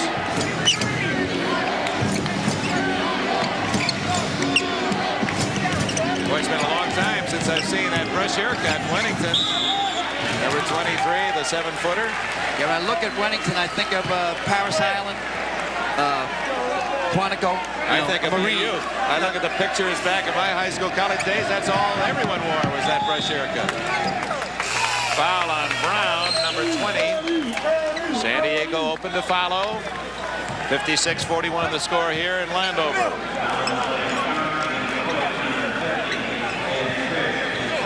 Check that, it was Spriggs who picked up the foul, his second. Johnny Miller trying to sweep through as he's led since the first round. Nice dish off. Williams can't hit. Spriggs, after Ewing batted the ball out to him. With Spriggs and Ewing in there, the Twin Towers, they're tough, especially when they got a lead. They allow their so-called water bugs to free them to do almost anything on defense they want. Foul before the shot. That'll send Georgetown into the bonus. Foul is on Weddington, his second. Look at here are the youngsters. Look at the qualifications. Jones, high school All-American, a freshman. Martin, high school All-American, a freshman. Ewing, only the high school player of the year. Brown, the sophomore starting guard, was the Big East Rookie of the Year. That's all coming back next year. They'll lose Floyd and Hancock and Spriggs, but Eric Smith is also back for Georgetown. It really is a team of the future. John Thompson is also a coach of today and the future. It'll go to Georgetown. If his team qualifies for the tournament, as you said, it's a team even this young capable of beating all of the best. Maybe Pat Ewing went to Georgetown because the coach can look him right in the eye. That's right. Thompson's only 2 inches shorter. Smith can't hit. He's played a solid game for St. John's, and there's another nice feed to Mullen, and he is fouled by Brown, I believe.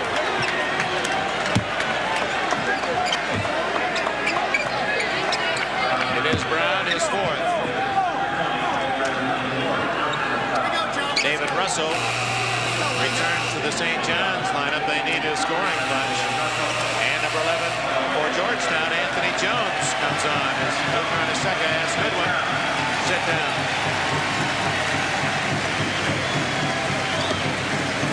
He's saying it's okay.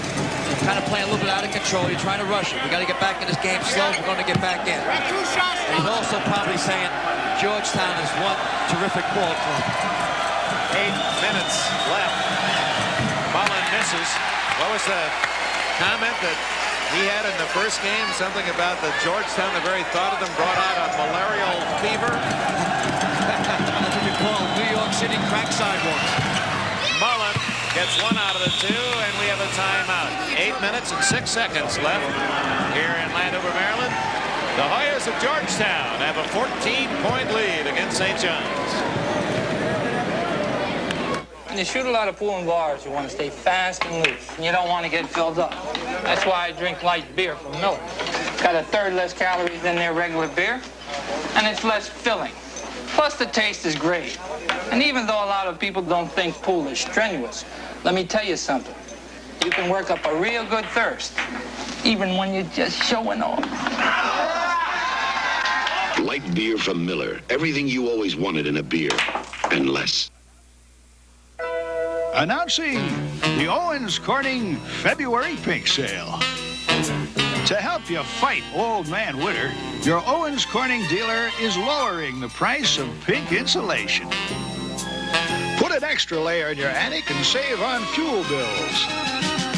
But hurry, in addition to the sale, there's a $10 bonus check if you beat old man winter now at the Owens Corning February Pink Sale.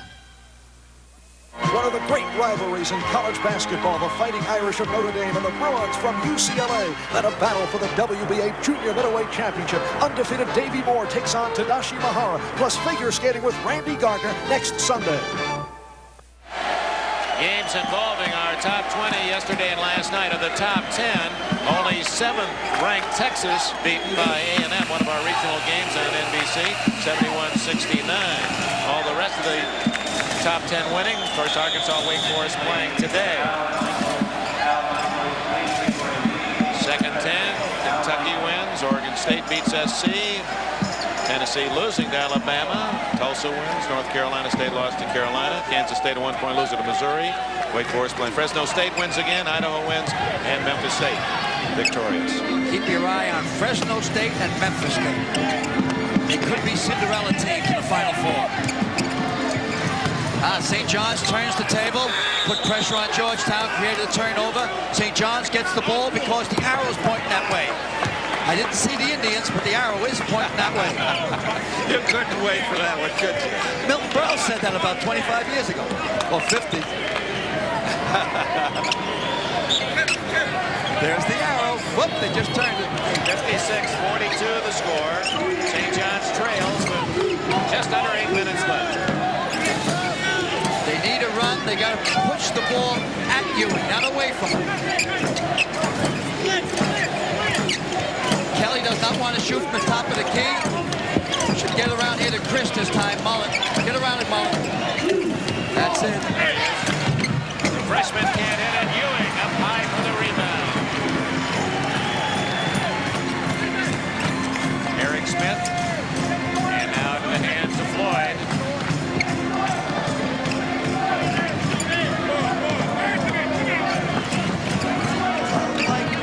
Slight delay, not real serious time. Just spread it out a little bit. Want to take 20 seconds each time down, or 25. Open it up, eventually punch a ball into Pat Ewing underneath. And you try to take winning to the school. Floyd and a hold against Kelly, his 4th foul. Floyd will go to the line. He has 18 points in the game. His average is 16. He leads Georgetown.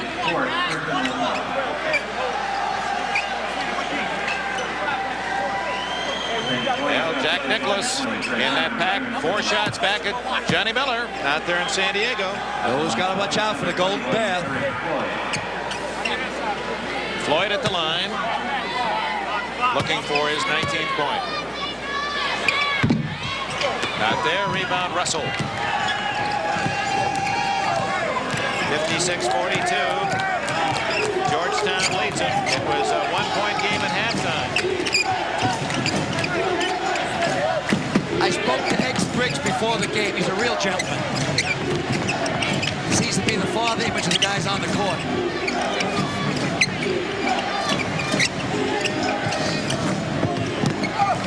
Oh, Ed just went through a little theatrics. Russell and Eric Smith reaching in, holds, and it's his 3rd foul. Georgetown now, that's their 7th, so St. John's is in the 1-and-1. You know, with a 14-point minus, I'm surprised at the intensity of Georgetown's defense. Even inside the zones, they work at it. They seem to be aware of each other, complement each other. Well, that's been their strength all season long. Georgetown.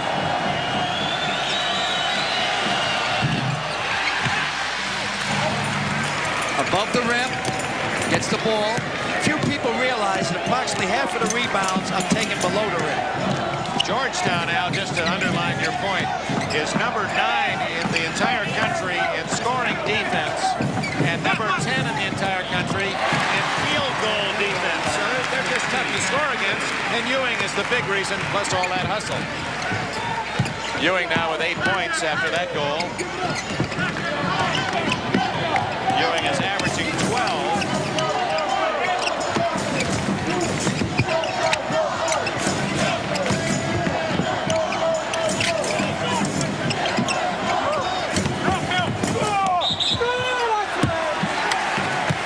Charging against Mullen as he took it into Ewing, who has 7 rebounds in the second half alone. Ewing averaging just over 7 a game. I think Patrick Dick just hurt his leg on that time when the kid charged into him, Chris Mullen. I think you see Pat Ewing come out. He's holding his leg. Might have a little bit of a Charlie horse. He's limping out there right now. Ewing had 2 rebounds in the first half, so he has 9 in the game. 58-42, Georgetown. They've owned the second half. 5.5 minutes remaining. We got some great action for you again next weekend. A doubleheader on Saturday, regional games. Al and I will be up and at some familiar grounds, Marquette, as DePaul meets the Warriors up at the Milwaukee Arena. Then next Sunday, a week from today, it'll be Notre Dame at UCLA, Pauley Pavilion. You might see a game at the Pauley Pavilion next Sunday that might bring a lot of thinking and talking into moving the clock into college basketball. Digger doesn't have the horses, kind of used to slow down ball game. I am now, for a number of years, I didn't believe in the clock, but now I'm starting to think the clock should be put in with certain restrictions. I believe the Sun Belt has a good theory down there. I'll tell you about it later. Good one, can't hit. Georgetown in control with 5 minutes left. What's happening now, Dick, is teams get leads, they immediately go to zones, which slows the ball game down. St. John's is man-to-man. Obviously, they got to create play. They're losing.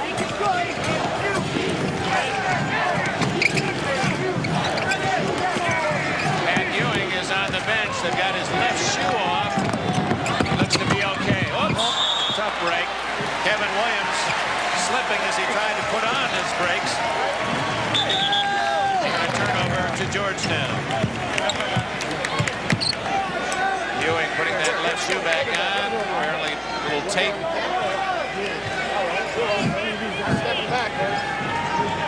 You're on. Sometimes, I think we have ice under this court, don't we, Dick? Yes, it is. When there's ice under the court, sometimes late in the game, it starts kind of sweating and it comes up and the court gets slippery. There always should be some rosin around the side with a wet towel that kids can run by and kind of make the bottom of this sneakers more sticky.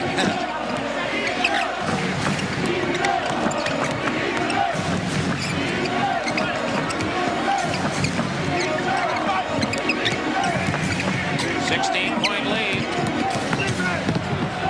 They've outscored St. John's 27-12 in the second half. excellent ball handling here. They're going the opposite way of the ball, cutting against the grain. They're going to end up with a layup. They keep it going. Usually be a back door.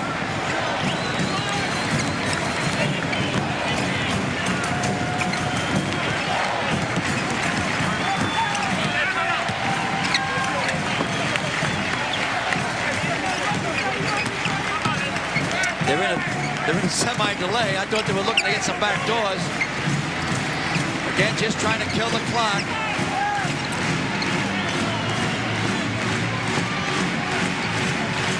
Well, you got to foul St. John's. You don't have any choice. There's the block against Goodwin.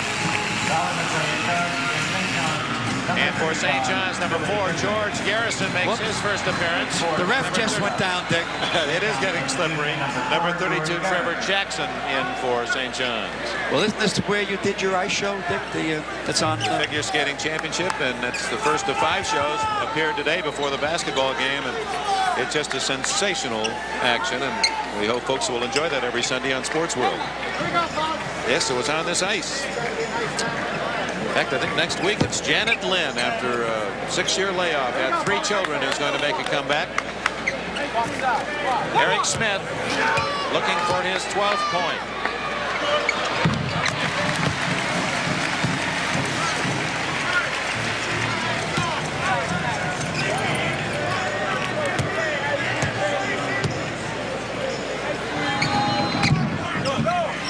Not there. Trevor Jackson rebounded for St. John's. Garrison brings it up. He's a junior from Bellport, New York. St. John's, every player you've seen today is an underclassman. And they all come from 3 states, New York, New Jersey, and 1 guy from Connecticut. Inside goes Goodwin and draws the foul from Hancock. That's really what you call subway recruiting, Dick. Louis, for a while there, was getting a lot of transfers, but last year he came in with a solid freshman class, and it will blossom. It's just going to take a little bit more experience. Obviously, this other gentleman, he's got it going. He's got it humming. He's in his whirlaway gear. Billy Goodwin averaging 14 a game, and he's right there today. They won't give up back in that basket. Show no mercy. Take no prisoners. 59-43. Only the 13th point in the second half for St. John's. 17 minutes, 13 points. These are 2 Catholic universities. Georgetown is being run by the Jesuits, and St. John's by the Vincentian Fathers. And Georgetown, I believe, the very first Catholic university. From Landover, we'll take a break for this. This is your chance, America. Your chance to show the world's great road cars just how good an American car can be. The name of this great new car is Pontiac 6000, an exciting new front-wheel drive automobile that does its talking where it counts, on the road. It's loaded for bear with an electronically fuel-injected 4-cylinder engine, McPherson strut front suspension, power rack and pinion steering, and available V6 or diesel. So let's go, Pontiac 6000. Now, the excitement really begins. Here's to good friends. Beautiful. I thought we were just taking a ride in the country. We are. This is the scenic route. Boy, I'll say. Now, hang on, it gets better at the top. What could be better? How about the same view with a thick steak and a cold Lowenbrow? Yeah, better. When you want the taste of a truly great American beer, tonight, let it be Lowenbrow. All in favor of missing the next tram down? Let it be. Motion carried.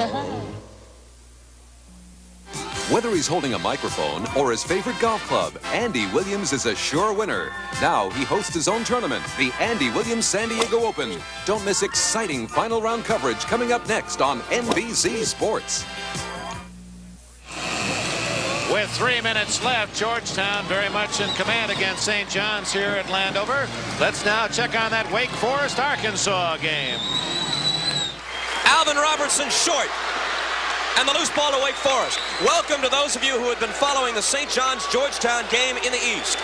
Bob Costas, along with Lynn Shackelford at Little Rock, Arkansas, where Wake Forest, after trailing by 8 early in the second half, leads Arkansas 49-48, a 16-4 run. In this half, gave Wake Forest the lead. Now it's Arkansas battling back. They had a chance to go in front, but they missed the jumper by Robertson just moments ago, and with 2:30 to play, it's a 1-point Demon Deacon lead. Guy Morgan Can't up at the 3. He'll have another try, but he's fouled first.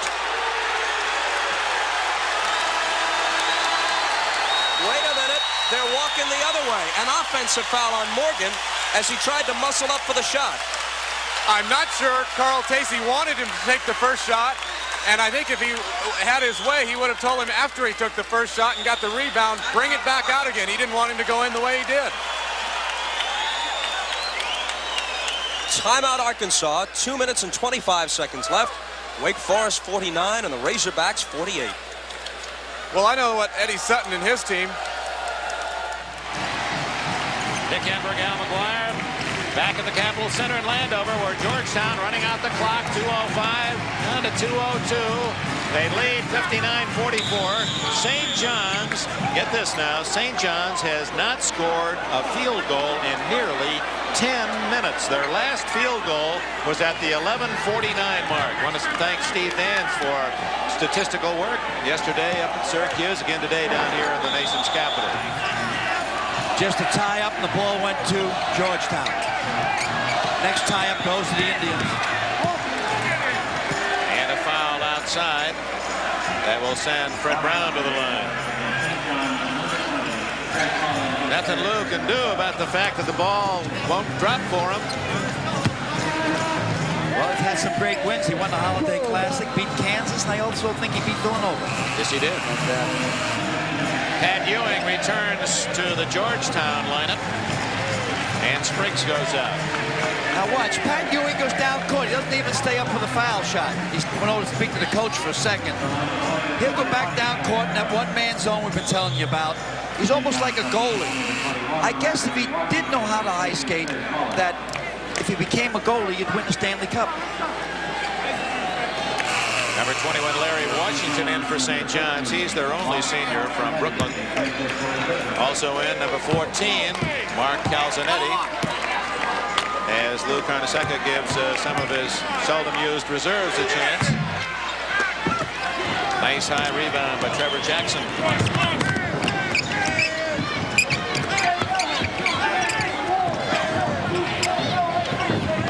Not there for Washington. Floyd saves it. 1:40 left. And Georgetown with a 59-44 lead. As St. John's has now gone more than 10 minutes without a field goal.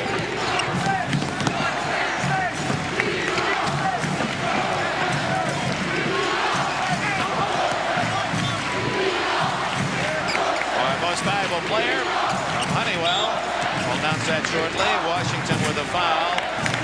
It's a tough pick today. John Thompson's Hoyas. Good balance, good defense. So easy to pick the top scorer as the most valuable player. In this case, it would appear that, well, Smith has 12, Ewing 8, Hancock 8, Sleepy Floyd 18. I think you got to go with the senior. He's so velvetly smooth. He gives him the confidence. In the clutch, he's the man, in my opinion. So the MVP of today's game, Honeywell MVP to Eric Floyd of Georgetown with 18 points. And a $1,000 scholarship from Honeywell to both universities, Georgetown and St. John's.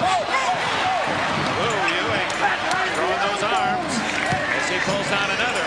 As apparently St. John's is going to be shut out the last 11:49 of the game. They've had a couple of free throws, but no field goals since there are almost 12 minutes left. It started at the beginning of the second half, Dick, when they didn't take the shot at the top of the key with Pat Ewing drifting off in the paint. You just can't do that. You've got to take the shot.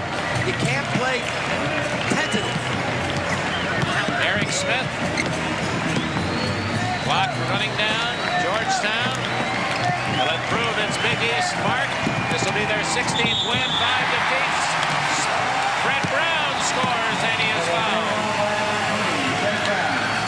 The sophomore from the Bronx, New York. He was on the 1980 New York City champs, Stevenson High.